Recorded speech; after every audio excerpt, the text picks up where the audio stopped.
Hello, everyone. This is your host, Cobra Number One, and you are listening to The Barbershop here on CobrasInAction.org and the Black Talk Radio Network, exposing racism and white supremacy for exactly what it is so that you and your loved ones can navigate this nasty, stinking, wretched, disgusting system. The purpose of this podcast is to eliminate all confusion in regards to racism and what it is, so that those who are classified as black are no longer confused. We broadcast weekly. We try to get the show on Wednesdays from 5 to 6 p.m., but sometimes we get it out on Thursday from 5 to 6 p.m. right here on CobrasInAction.org and the Black Talk Radio Network.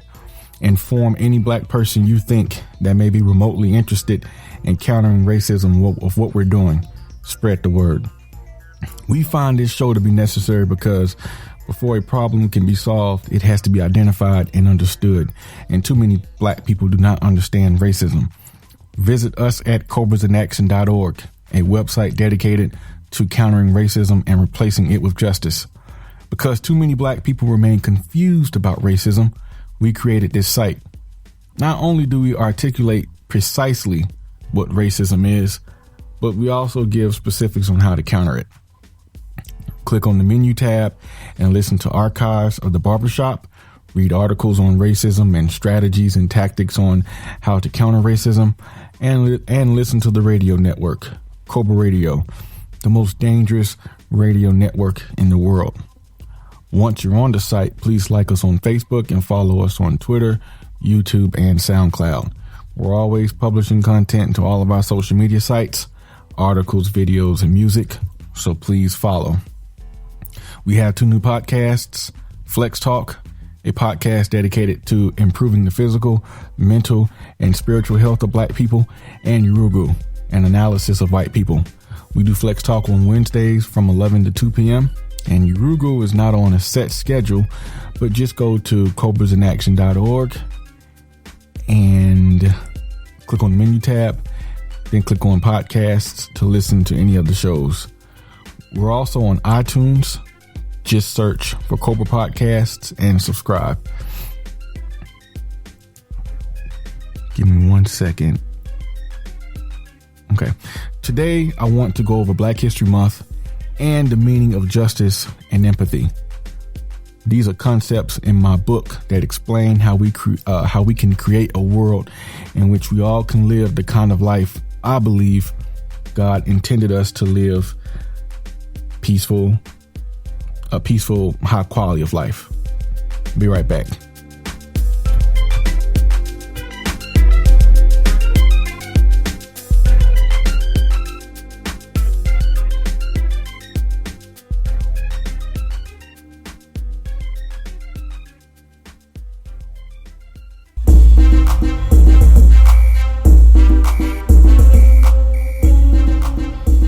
Before a problem can be solved, it must be understood. And too many black people do not understand racism. Go to www.CobrasInAction.org today and learn more about racism and how we can solve this problem.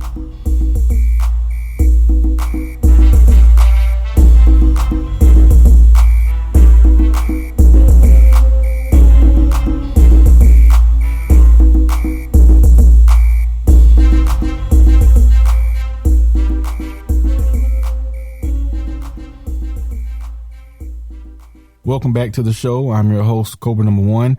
Today, I have a special guest with me. You may have just heard him on Flex Talk. He is the host of Flex Talk, Christopher Collins. How you guys doing this morning? How you guys doing? This is, like he said, Christopher Collins. I am the host of Flex Talk. We are on air Wednesdays from 11 a.m. to roughly about 1 p.m. We talk about fitness, health, a little bit of politics, a little bit of life and current events. And if anything, we just want people to take from our show is just listen and apply whatever we're saying to your life to make it better, to learn something new, and to become a better person. That's pretty much what Flex Talk is. We represent Flexlanta, which is a if you need a simple term, we are a personal training team. We offer nutrition, weight loss, weight gain, athletic training, yoga, kickboxing, regular boxing, self-defense. Pretty much your one-stop shop for fitness. If you want to give us a label, you can catch us at flexlanta.com. That is FLEXLANTA.com. Email address is flexlanta@icloud.com. And our Instagram page is the same thing, FLEXLANTA. All right. Once again, this is Christopher Collins, and I am your host of Flex Talk. So we're going to be talking with Chris in a second. We're going to get his thoughts on Black History Month, and we're going to get his thoughts just generally on the system of racism, white supremacy. But before we get to that, let me just talk about Black History Month for a second, because surprisingly, I have not touched on Black History Month at all.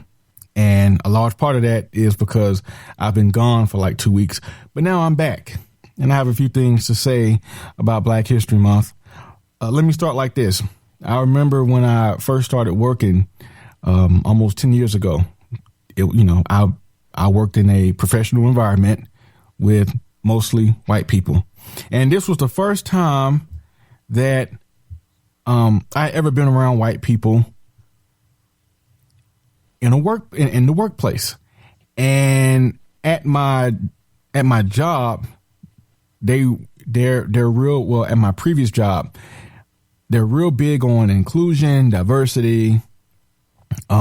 They celebrate all of the ethnic holidays, all of the special interest holidays, homosexual month and Latino month and whatnot. Well, it's LGBT month, whatever. They do all that, right? And so this was the first time I was in that kind of environment. And so it was Black History Month. And we all had to go to like a Black History presentation. And I remember feeling real embarrassed because I remember like all of the moans and groans from the white people that didn't want to go. Most of them didn't want to go. Either they didn't want to go or they were flat out lying, pretending to be interested. And I remember feeling like really embarrassed. I couldn't articulate why, but I just knew that something wasn't right about it. Black History Month is wrong on so many levels. It really is. Okay, so first off, it's an insult. You're giving first, I don't even think I have enough time for this show to talk about how wrong. First off, it's an insult. So you, out of all of, we were the first ones here. First off, we're all the same, really. This whole concept of race is BS, right? But we can't think within that context because perception has become reality. And if you are a person classified as black, because black people do not do the classifying, you're told what you are. So if you're classified as black, you are a member of the black race. So we have to talk within this context. And then there's a white race. So this is the context within which we have to talk. So that being said, the histories have been separated as well. I guess there's a white history and then there's a black history and then there's a Latino history and there's a Chinese history.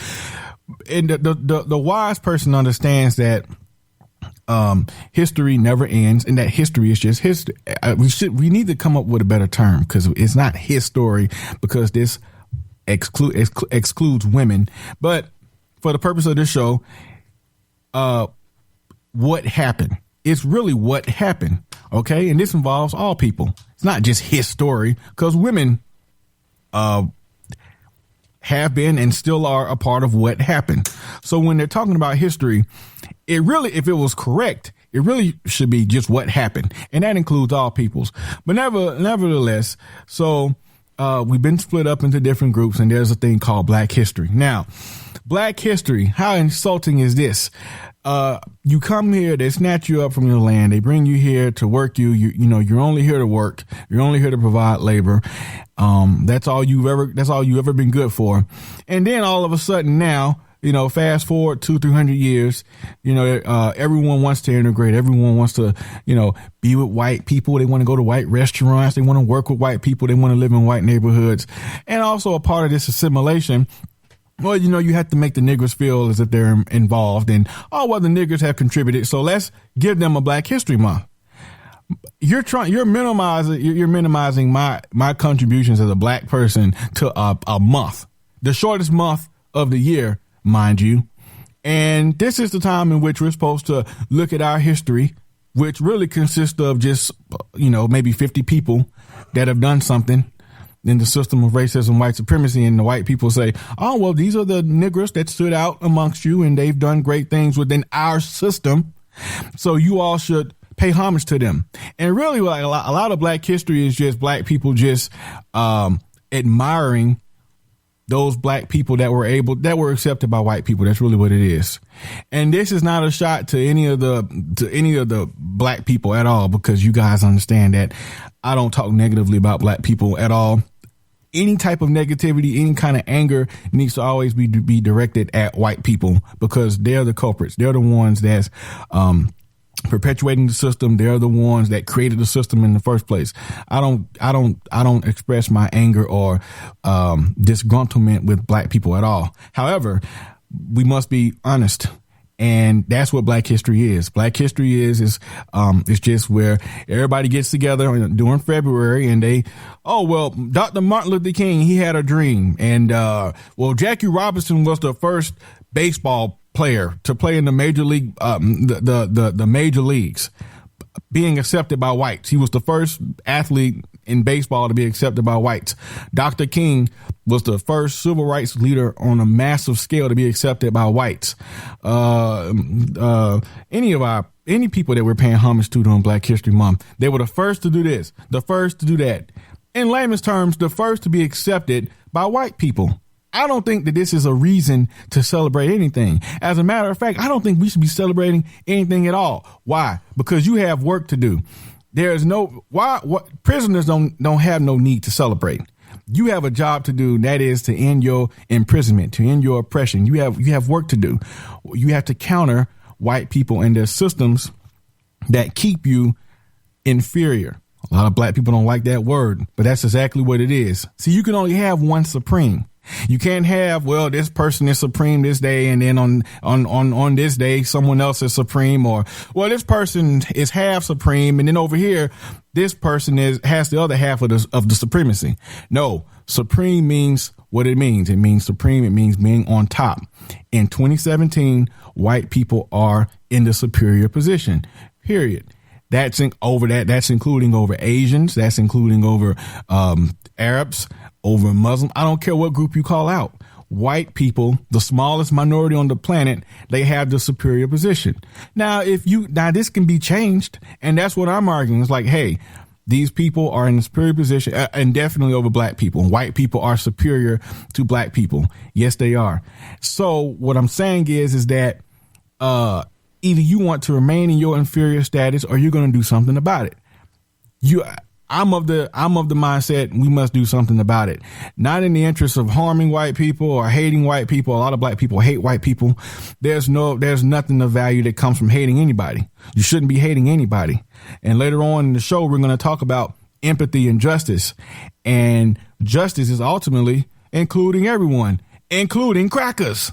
But that being said, the current global situation in which we're living in, it's a reflection of white culture. It's a reflection of white values, and white people inherently are exclusive, meaning that they are excluding you, fool. That's why you probably are unemployed. That's why you're not getting paid what you need to be getting paid in order to live. Most of you aren't, because you're living amongst the people. They exclude themselves. Like, all you have to do is understand how white people behave amongst themselves, and then you will get a better understanding as to how white people operate. And then you will come to the conclusion that, hey, you know what? It's probably not in the best interest of people of the world that these people are running everything. Their systems are a reflection of their culture. So it's time to wake up. But see, this Black History Month, it's a way to keep black people passive. It's a way to keep black people like, they're admiring what we did. Oh, isn't that nice? And then black people get really riled up about this because white people are paying them attention. I think that's sickening. I think that is showing your victimization. Why are you sitting here valuing your oppressor? Because, good nigga. Yeah, you did really good. You were able to jump real high and you got a lot of rewards. Entertaining who? White people. For who? White people. Look at the NBA, owned by white people. I had a coworker talking about some LeBron James has power. Michael Jordan has power. Kobe Bryant had power when he played for the Lakers. This is incorrect. And I suspect that white person was practicing racism when he was telling me that, because I do not think that white people are confused about racism. They understand it's a code that they live by. They understand that as white people, that their position is supposed to be on top, and everyone else, including you're supposed to be underneath them, and they're supposed to rule everything. This is how they think. So he was trying to tell me that LeBron James has power. Oh yeah, he has it. Beyonce has influence. He kept mentioning Beyonce. Like, dude, Beyonce is paid by white people. LeBron James is paid by a white owner. Okay, LeBron James on the basketball court, sure, yeah, he's the leader of the team, absolutely. And you have a lot of fans that like LeBron James, but let LeBron James do something in the system of racism, white supremacy that upsets white people. Immediately, just like that, his support goes away just like that. You know, and I'm talking about support in terms of, you know, all of the sponsorships and, just everything that makes LeBron James what he is in terms of his image. And how he's able to live. It's all controlled by white people. Ain't no black people paying LeBron James. You see, it all comes down, who are the people that matter? Sure, black people will love LeBron James regardless. Black people are not even the issue in what I'm talking about right now. I'm talking about the people that pull the strings, the people that control everything. LeBron James, like everybody else, it gets in line. He knows what he can and cannot say. He's not going to stand up for justice. And I don't think you should expect him to. That's unfair. But however, you just need to understand the power dynamic between white people and non-white people, including LeBron James, including Jay-Z. Jay-Z is not a boss. You know, I can see 50 years from now, Jay-Z being included in Black History Month as some great record label mogul. He did, you know, he made a lot of records and a lot of people bought his records. Fine, that's good. But guess what? Who actually controls and decides how successful a Jay-Z is? Who controls the distribution? Who controls the manufacturing? Not you. You don't. If you are a non-white person, you don't control any of that stuff. At the end of the day, you know, Jay-Z, he supposedly has ownership of what team is that, Chris?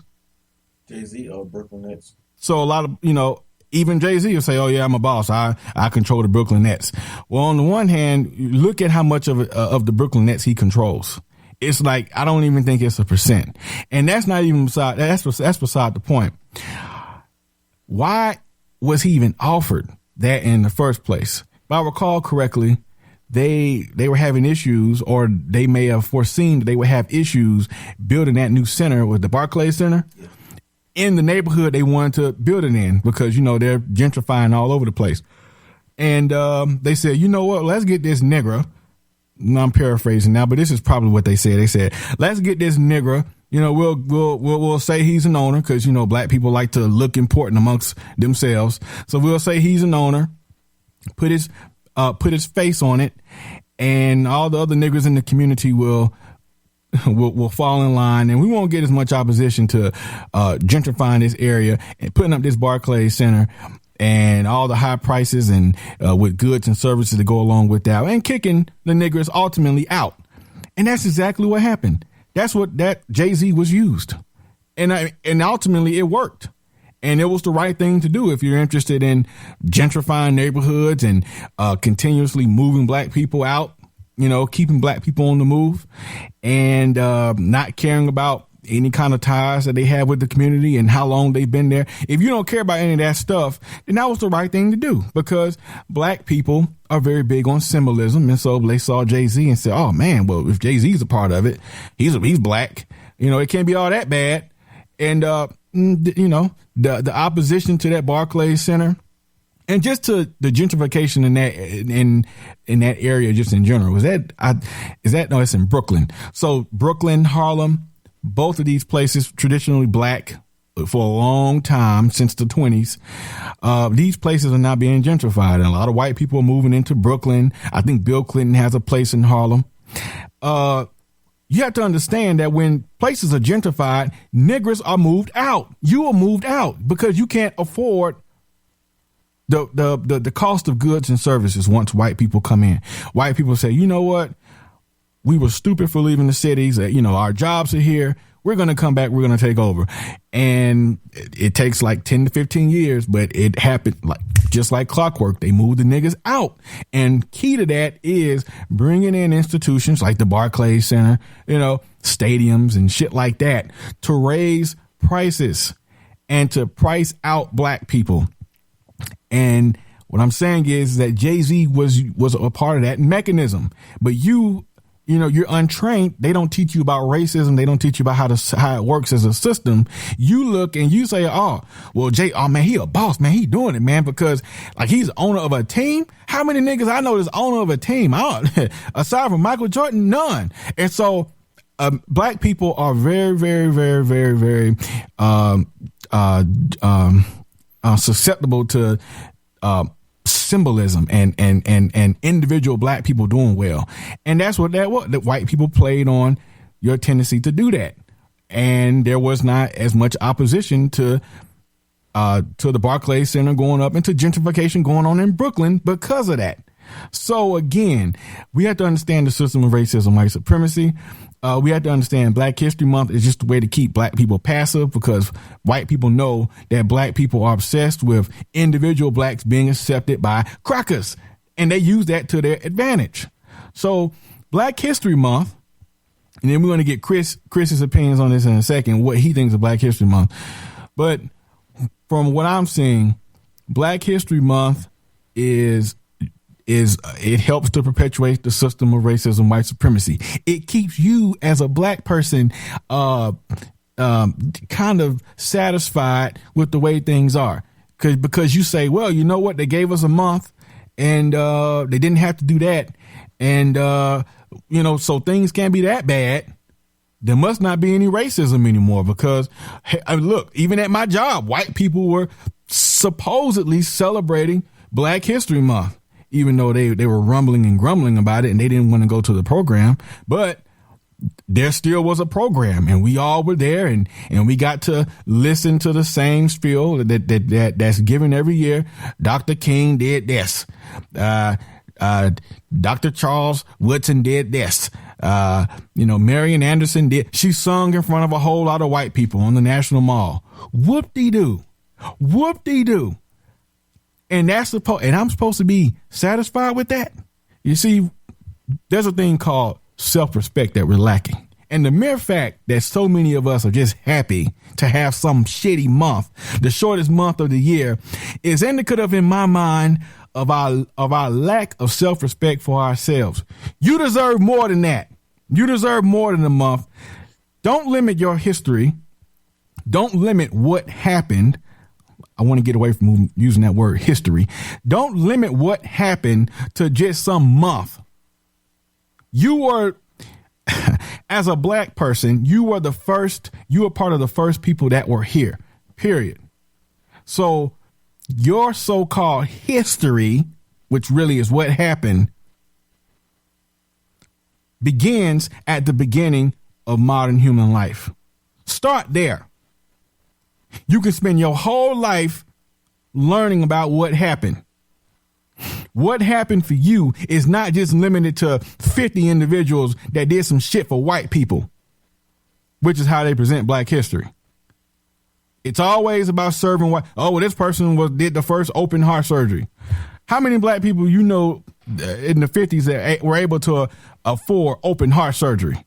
Who was he doing that for? Who was benefiting from that? They had this movie Hidden Colors. Hidden Figures. Hidden Figures came out, did really well. Taraji P. Henson. And it showcased how smart black people are. But guess what? There's a negative side to it, folks. Who were they serving? They were working at NASA in the 60s. Now, who ran NASA? NASA was the space agency. They did all the space programs. NASA was a federal agency. Who controlled NASA? For who? White people. Who were we in conflict with? The Soviets. Part of that conflict, instrumental in that conflict, was the space race. This was just an agreement amongst white people. And we wanted to outdo the Soviets, white people. White people wanting to outdo other white people. And so these black women, brilliant as they were serving the interests of crackers. That's what I'm trying to get you to understand. Don't buy into this. Well, this individual did this. He was the first to do this. She was the first. No. Get out of that. Learn what happened. Learn about yourself. What happened is much bigger than you serving white people. That makes me sick. All right, so spent like 20 minutes talking about Black history. I'm going to bring my co-host into it, and we're just going to get his thoughts on Black history, what it means to him. I've given you my thoughts, what it means to me, and my personal experience, my first personal experience with white people during Black History Month. It was awkward. But what's your experience with Black History Month? Do you care about it? I mean, is it a big deal for you? What do you think? Man, I haven't paid attention to Black History Month since we were in like grade school. It was the last time I really paid attention to it. I've always thought, why are y'all giving us a month? Why is it this month is just so directed towards Black history? And they always tell you the same people, like you said, the same, let's just say 50 people they always tell us about. So I've never been the type of person to really be into the Black History Month and into like into like the events and whatever. I just never been into it. And even in school I would do it, but I was like, man, can y'all teach us somebody new? Can y'all change it up? And then the other day I was talking to this kid, and now they say that they made Rosa Parks look like a little kid. Like not even an adult. They had her like with little girly pigtails. Really? Yeah, like on a picture or something? It was just like a cutout piece of paper, and I don't really know much about it. But I was like, okay, they're just teaching the same old. Basically, what I'm trying to say, teaching the same old people, the the Martin Luther Kings, the Rosa Parks. Nothing different. I honestly just. I don't pay any attention to it. I just think it's February. I know I'm Black and or I'm a person of color, and I love my peoples, and I mean I don't really pay attention to it. I think it's like I said, it's kind of degrading. It's kind of like, okay, here's a month. You guys can have your own little month out of the 12 months. You guys get this month, and it so happens to be the shortest month of the year. Big ass joke. Yeah, I just don't take it. I don't downplay it. Openly, but I'll tell somebody I don't care. You know what I mean? I'm not going to be like, you're dumb if you pay attention to it. You're dumb if you celebrate it. I'm not going to do that, but I'm going to tell you I could care less. You know what I mean? It doesn't. I do my reading. I do my research. I find out who is who outside of February. I don't need just a month to tell me, well, you know, we came from this, and you want to look up to these people, and your ancestors were these people. And it's just like, yeah, you don't need someone to tell you when you can learn about yourself. Yeah, that's how I'm looking at it. I guess if that's how you want to. Yeah, I think that's what you're saying. Like you don't need someone to tell you, to designate a certain time period for you to feel proud to learn about yourself and what you've done. Yeah. That's what I'm getting. Yeah, pretty much. I don't need all that extra stuff. Like I said, it's just why are you giving us a month to celebrate Black history? I don't know. I don't feel it. Like I just don't feel why you're giving us a month and then labeling it Black history. Right. But I don't know. It's crazy. Because why is this the month of Black history? There's a reason for that. And I think that comes from a Black person. I can't remember. I'm not sure on that question, but there's a reason for why February was chosen as the month. Somebody said something about, because is Abraham Lincoln's birthday this month? I'm not sure. I know they tied that into something. I'm not sure neither. I don't see why.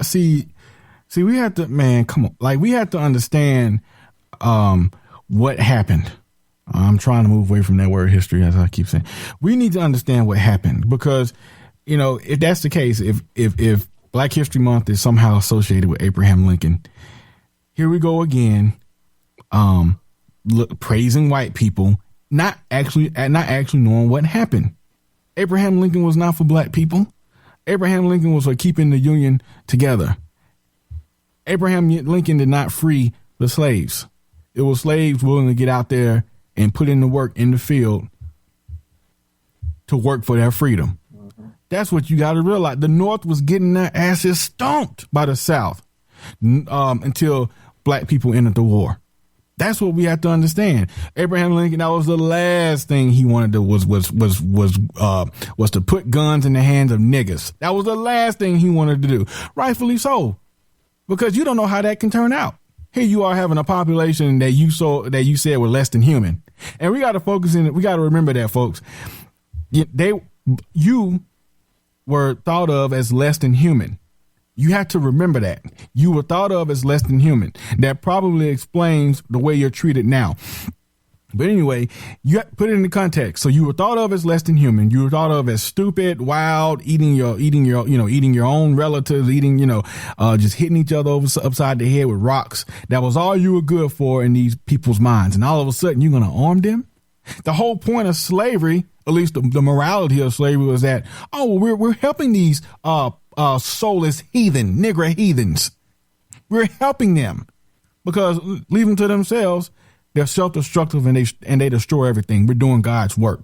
So now all of a sudden you're going to go from that mindset to arming these niggas? Come on, folks. Abraham, that was the last thing he wanted to do, but he did it because the North was getting their asses whooped by the South. The North had the machinery, they had the manufacturing, but the South were just the better athletes. The better athletes. They were the better shooters. I guess because they grew up in the South. I don't know. Maybe they were in better shape. I don't know. But the numbers show what happened shows that the South were kicking their ass. And that's why they called on the slaves to help out. So when we should not be giving credit to no Abraham Lincoln. But I hear too many people doing this.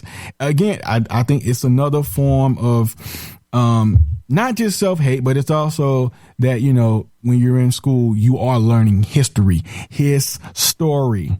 And if you look at the numbers, because the numbers do not lie, most teachers in this country are white women. Do you think they're going to be teaching what really happened? You think they're going to incriminate themselves? White people understand what they did and they understand what they're doing now. That's why when you talk about race, you have to be real touchy. And you also have to be inclusive, because anyone can be a racist when you're talking with white people. Anybody can be a racist. And then now I'm seeing reports that white people themselves are thinking that they're the biggest victims of racism in 2017. If this wasn't affecting people's lives in like a deadly way, this would be funny. But especially white men, and I had some white men in my previous job, try to pull this stunt on me. They were trying to say that they were bigger victims of racism than anyone, especially in black people. Give you an explanation? Yes. Affirmative action. If I wanted to go to this college, I'm likely not to be accepted because of affirmative action. And then I tell every single time, I say, do you know who the biggest beneficiaries of affirmative action, who they've been? White women. White women. See, no one has never done anything specifically for black people who are classified as black. Affirmative action is a great example. Affirmative action was meant to counter all of the negative, nasty residue from slavery and all of slavery's effects, how slavery was able to marginalize us to a miserable existence. And Jim Crow, black code, all that. Affirmative action was meant to account for all that so that there would be more of an equal playing field. However, white people are so slick. You got to understand them. Affirmative action went from that and it turned into all minorities.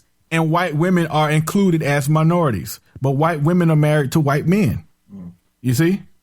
So again, and then it's also like with white people and the Native Americans. There are so many white people that pass off as Native Americans. Why? Because Native Americans get certain benefits. because of their history of mistreatment, they're given certain benefits, and white people all of a sudden went around. This was very big in the 60s and 70s. Went around and started claiming themselves to be Native Americans, living on reservations, getting the benefits, and these benefits were sorry little benefits considering how Native Americans were treated. But white people that maybe they didn't want to work, or maybe they just wanted to live a simple life, they were able to prove themselves to be Native Americans, and the standards for proving yourself as Native American was very small, very, very easy. It's nothing. And a lot of white people lived on reservations, free, you know what I'm saying, enjoying the so-called benefits that Native Americans got. And why were they getting them? Because they were white. It's just as simple as that. So white people have a way of just, even when they're trying to address what they've done in the past and and even when they're trying to correct their wrongs, it never goes right. It never goes as planned, because they end up turning right back around and mistreating you again. And when are we going to learn the pattern? This pattern. After 500 years or however long we've been here, we should understand this pattern, is that when white people are helping you, they're not really helping you. But we haven't gotten that yet. So anyway, so what we're going to do is we're going to take a quick break. And when we come back, I'm going to talk about empathy and justice. These are concepts in my book that help to explain how we all can live in a better world amongst each other, with no suffering, no fighting, none of that. Because we're not meant to do those things. All right. But in 2017, there's a lot of that going on. So we need to talk about this. All right. So you're listening to The Barbershop here on CobrasInAction.org. I'm joined by my guest, Christopher Collins. And when we get back, we're going to talk about empathy and justice. Be right back.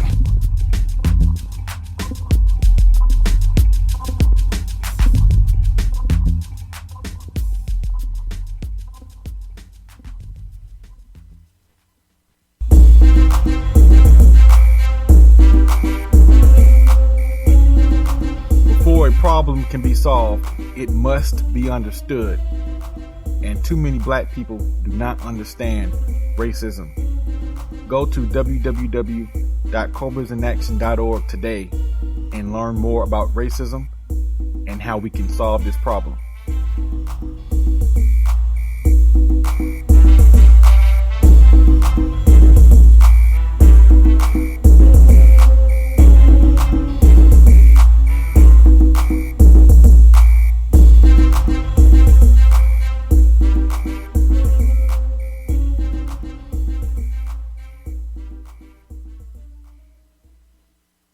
Welcome back to the show. I'm your host, Cobra Number One. I'm joined by Christopher Collins, owner of Flexlana, and you're listening to The Barbershop. We were talking about Black History Month. Now we're going to move on. We're going to make a transition, and we're going to talk about empathy and justice. And these are concepts in my book that are key to creating a world in which all God's children can live in the way in which God intended. Peaceful, no pain, really productive lives. So let me explain empathy. First off, let me ask you this. Do you think that we can that we can create a world in which there's little to no violence, little to no suffering? Do I think we can? Yeah.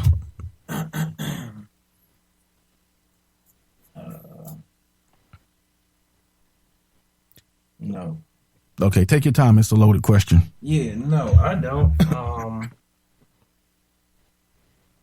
People want to be on top, and in order to be on top, you have to eliminate the rest.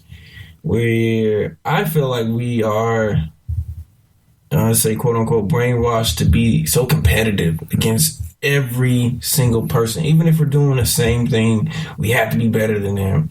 We have to have more than them. We have to do so much other than what's really needed to be better than them, instead of working together and becoming a whole. And in saying that, I feel like that brings jealousy, that brings greed, that brings like anger, and that it can lead to the violence. It can lead to just hatred. Not even if it's like physical violence. You could try to put somebody out of business. Capitalism. Yeah. So I don't think we will be able to, just because of society and how we're brainwashed to be so competitive. And there's nothing wrong with competition, but there's something wrong with competition if you're trying to destroy somebody else. I don't believe in destroying anybody. Okay. I believe, if anything, work together and create a bigger thing that you're making. Okay. You could say. Okay. Hopefully that answers your question. Yeah, it does. And that kind of reflects how you guys run and manage Flexlanta. Yeah. Because anytime I talk to you about Flexlanta, you're always putting emphasis on community, on the family. We're a family. We're a family. We're a family. I never heard you once mention money. I'm always the one saying, okay, well, at some point, I think you need to monetize. You've never mentioned that at all. And that what you just said kind of reflects that. Let me just read from, I thought I had the definition of empathy in the terms section of my book, but I don't. So give me 1 second. I'm going to try to find it.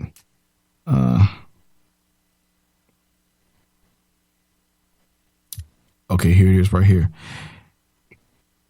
So I'm going to read a quick passage from my book, Racism is White Supremacy. It'll be out really soon. Right now I'm working on the cover, but there's already like a volume 1, but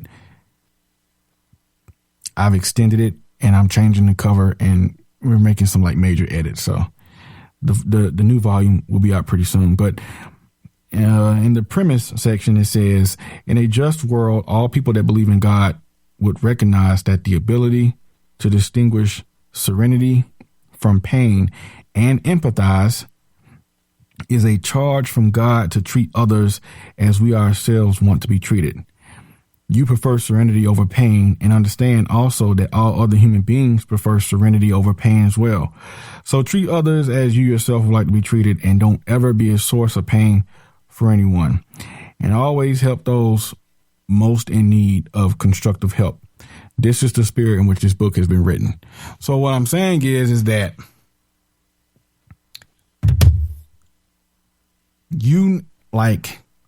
if you know how it would feel if you were to just suddenly just punch me, you wouldn't want that done to yourself. So you're not going to do it to anybody else, especially if there's no reason. Why is that? Because you're able to empathize. See, you've been given an ability to empathize. You've been given an ability to understand that, oh, well, if I do something unpleasant to this person, it will be unpleasant. That's something you've been given. Everything doesn't have to be the way it is. Like the mere fact that we're on the ground and we're not floating because of this thing called gravity. Well, that's the way things were designed. But ultimately, if you go to certain parts of the universe, it's not the case. So what I'm saying is that things are done for a reason. So you've been given an ability to empathize. You've been given an ability to feel pain. And because you can empathize, you understand that, number one, you don't want to feel pain. And number two, that other people don't want to feel pain. Start there. So when we talk about empathy, what I'm saying is that I believe that we are capable of creating a world in which we live according to how God wants us to live, because we're told, we're actually told how we're supposed to live. You know that you're supposed to eat. Why? Because there's a mechanism in your body that makes you feel pain if you don't eat. So you know that you have to eat. you know that you shouldn't be going around setting people on fire because you don't want it done to yourself. You know that you shouldn't be going around sleeping with people's wives, why? Because you don't want that done to yourself. You don't want any kind of pain or unpleasantries to come to you yourself, to your family members. This is the way in which God communicates to us, you see. And so there's a difference between pleasure and there's a difference between pain. Pleasure is preferable over pain. Start there. That's an indication as to probably how God intended things to be. Now, there is also a thing called free will. We have the will to literally create heaven on earth. Right. But we've been given free will. So we can create heaven on earth or we can create hell on earth. Right now, I would say this is hell on earth. A lot of people are living in hell. For like, why? Why, if you're given the choice to have a heaven on earth versus a hell on earth, why are you saying most people are living in hell on earth? Yeah. Why is that? Because of what you just said. Because people are greedy, people are selfish, everything you just said. But people are making decisions to be like this. Mm-hmm. And you can't. Like I was reading this, it says, stop going into debt. It's easy to go into debt.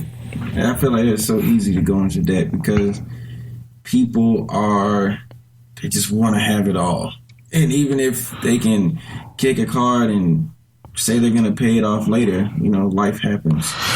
They might not be able to pay it off later. And now they're stuck with thousands of dollars in the hole thinking, oh, well, I got this sofa, or well, I got this TV that I wanted, but now I can't feed my family because that money has to go to the bill. So I think, could that be like a hell on earth? Because you're distracted on what? Yeah, absolutely, yeah. You know what I mean? Yeah, absolutely, yeah.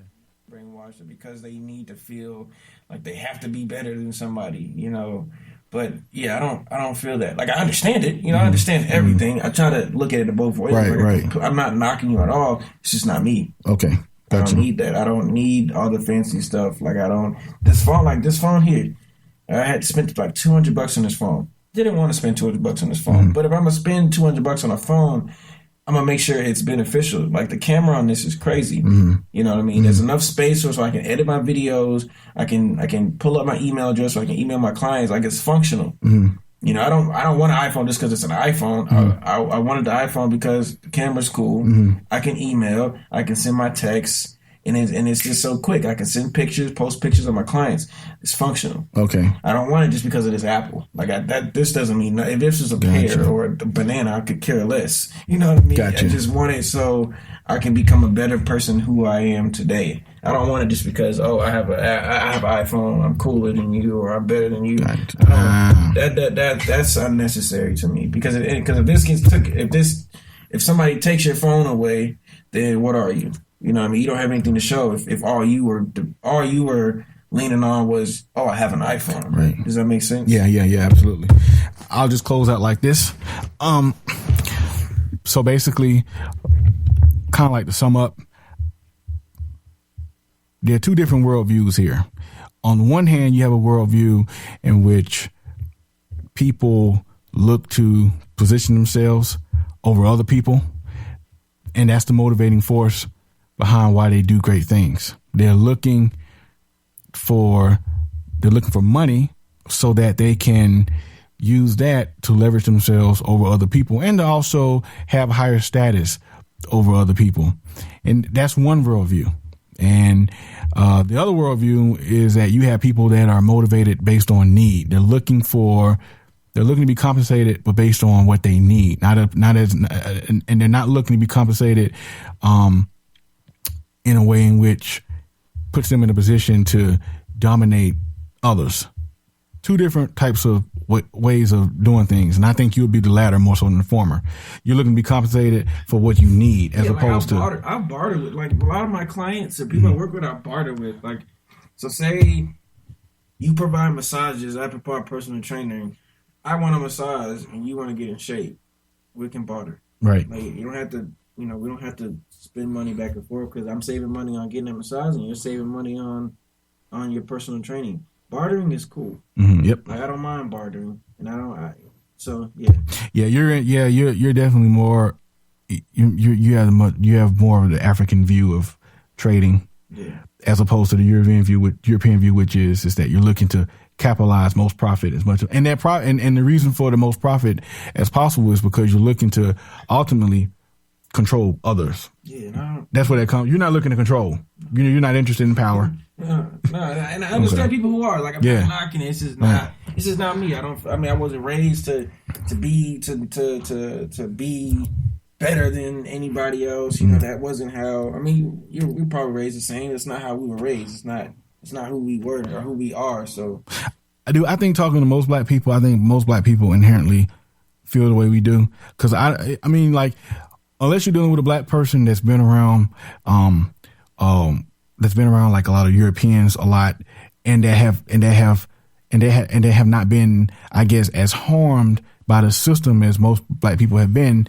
You're going to be hard pressed to find a black person that's like truly like a true capitalist. If you sit a black person down, the most part, they're probably going to be thinking along the lines of, man, you know what I'm saying? There's enough for everybody. That's how like a lot of black people tend to talk.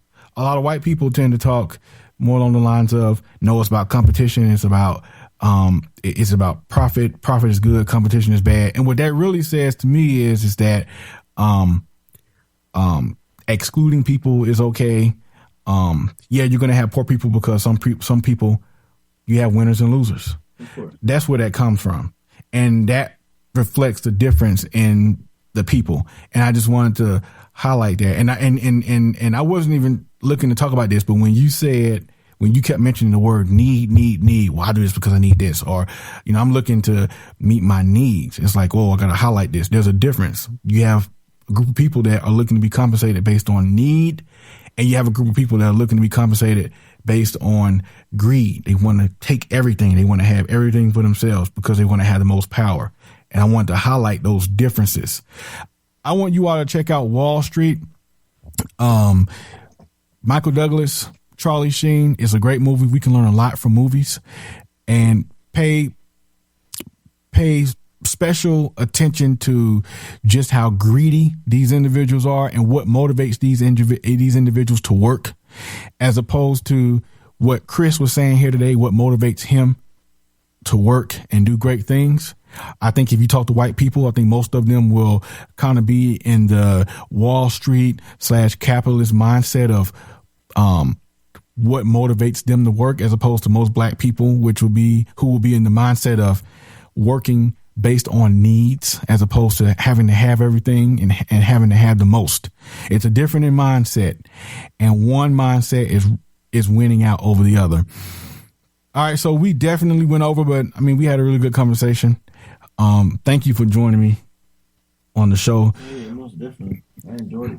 Make you guys definitely tune in on Wednesdays at 11 to catch Flex Talk podcast out right here on Cobra Radio. Get the website again. Once again, the website is FlexLanta.com. That is flexcenter.com. You can check out all of our videos, pictures, all of our trainers. You can get their contact info. It's fun. Yeah, that's all I had to say. It's very fun. Check it out on your laptop or computer. You can pull it up on your cell phone, but you get the full experience if you pull it up on an actual computer or laptop. All right, you all, you've been listening to The Barbershop here on CobrasInAction.org. I broadcast either on Wednesday or Thursdays. I try to get it out between 5 and 6 p.m. So make sure you check back next week.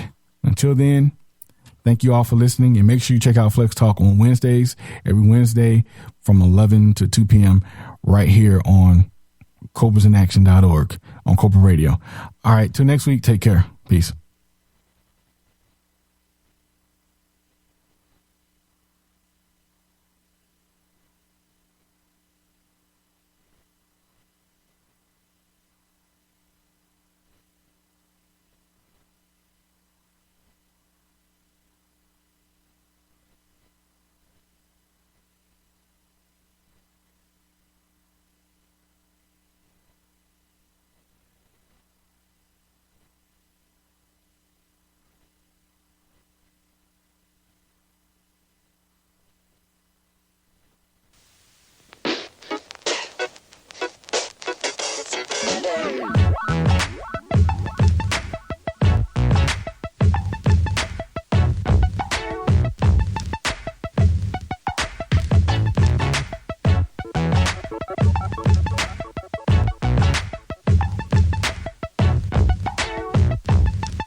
You are tuned in to Black Talk Radio Network as we continue some of our streaming for today.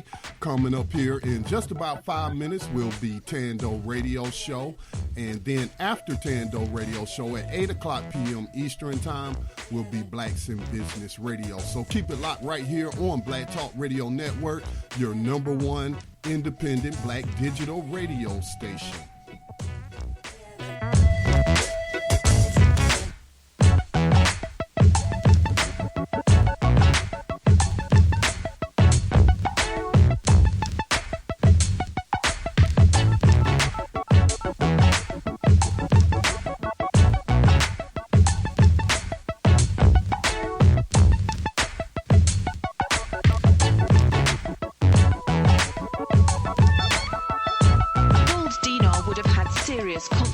For the world financial system, but may also have empowered the people of Africa, something black activists say the US wants to avoid at all costs.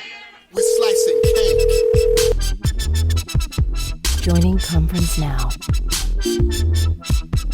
We're slicing cake.